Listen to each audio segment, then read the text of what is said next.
осы маркетингпен биыл 4-ші жылға кетіп барады. Бұл жақта осы маркетинг жүйесін іске асыру үшін бірінші Қытайда осындай заң бар екен, 80 миллион юан ақшаны резервный фондқа қойдыртады. Онсыз маркетинг планын іске асырмайды. Орта жақында. Бері қарай көтерейін бе? Көрінбей жатыр ма, или қалай түсінбей? Қараңыздар. Маркетинг классика накопительный дегенді мен бірінші рет көрдім. Бинар накопительный дегенді естігенбіз осы уақытқа дейін. Бірақ классика накопительный дегенді осы маркетингтен көріп отырмын. Бұл жақта резервный фондқа 80 миллион юан ақшаны қойдыртпай, Қытайда бұл іс жүзінде осындай маркетинг жұмыс жасауға рұқсат бермейді. Біздікімен санаған кезде 6 миллиард 250 миллион теңге ақшаны резервный фондқа қойдыртады. Компанияда 6 түрлі табыс бар, соның ең бірінші түрлі табысы бұл жақта реферальный бонус. Реферальный бонус 5 линиядан 5 поколений дейін түседі. Қытайда өздерінде 5 ұрпақтан түседі деп атайды. Минимальный вход 26 500 теңгеден басталады. Оған өзіңізге я көз өнімін, я манағы спрейді аласыздар.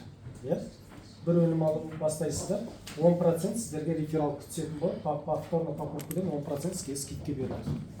Ал команда бар бизнесті бастайын деген реферал 124 500 теңгеге 5 өнім алады.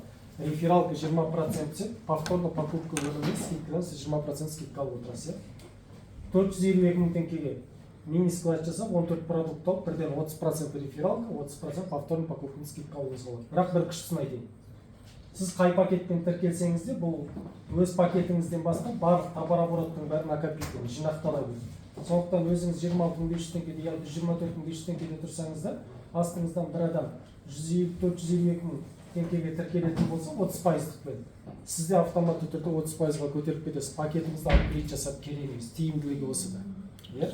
Енді қараңыздар, біз қазіргі таңда бір аптаның ішінде біз 40%-ке шығып кеттік. Бұлардың барлығы накопительный. 1 миллион 160 мың теңгеге ешкім кірмейді.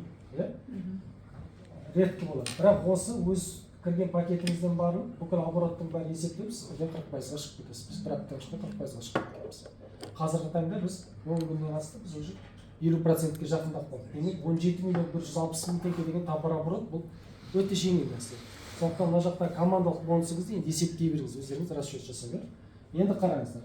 50%-бен біреуіңіз 40%-бен товар оборот скидкамен алып жатсыздар. Жаңағы 26 500 теңгенің өнімін сіз, например, 30% скидкамен 18 500 теңгеге аласыз. 40%-ға шыққан кезде 15 мың теңгеге аласыз. Повторно покупка қайтадан осы скидкамен алып жатқан кезде, бірақ товар оборот бірінші алған баға дейміз, сыртқы бағамен есептеледі. Товар обороттың барлығы. Күштісі осы да. Осы бойынша сұрақ бар ма? Қалай 50%, қалай 60%-ға шығып аласыздар? Болды, бір себептермен бір айдан кейін бастасаңызда, бір жылдан кейін осы жұмысты бастасаңызда, осы дәрежеде тұра бересіздер, түспейсіздер. Ал басқа компанияда бар.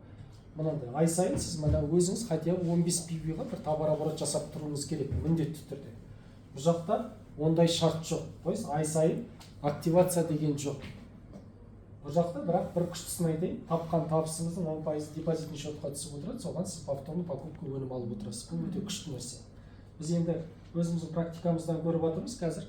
Маркетинг маржинальный болғандықтан повторно покупкаға де барып, депозитный счетқа ақша күшті жиналып қалады екен.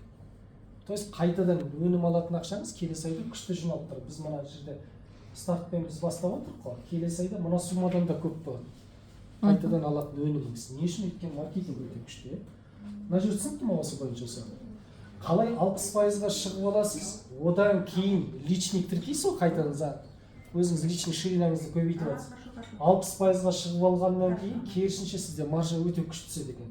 От личник 60% түседі, от второй линии 50% түседі, керісінше үшінші линияда 40% түседі, керісінше өте әдемі түседі екен. 60%-ға накопительный 51 миллионнан аса товар оборот жиналып, 60%-ға қалай шығасыз, сізде командалық бонус ашылады. Командалық бонус әр айдың 1-нен 30-на дейінгі товар обороттың барлығы есептелінеді. То есть 0-ден бастап 11 миллион 200-ге дейін товар оборот жасалды ма, соның барлығынан сіз 2% ала бересіз. Басқа компанияны не үшін салыстырамыз? Өйткені бинарный маркетингте осы 11 миллион 200 мың теңге бір жақ қолыңызда товар оборот айналып тұрды ма, сізге ақша бермейді. Сізге равновес керек, тепе-теңдікті күтіп отырасыз. Ал бұл жақта сіз бір командаңыз, мысалы адамыңыз бар, личніңіз, бірақ бір командаңыздың товар обороты осындай болып жатыр ма, сіз ақшаны бере береді. Күштісі сонда. 11 миллион 200 мың теңгеден $1 асып кетті ме, сізге 4% береді. 11 миллион 200 мың теңгеден $1 асып кетті, сізге 4% береді. Енді қараңыздар.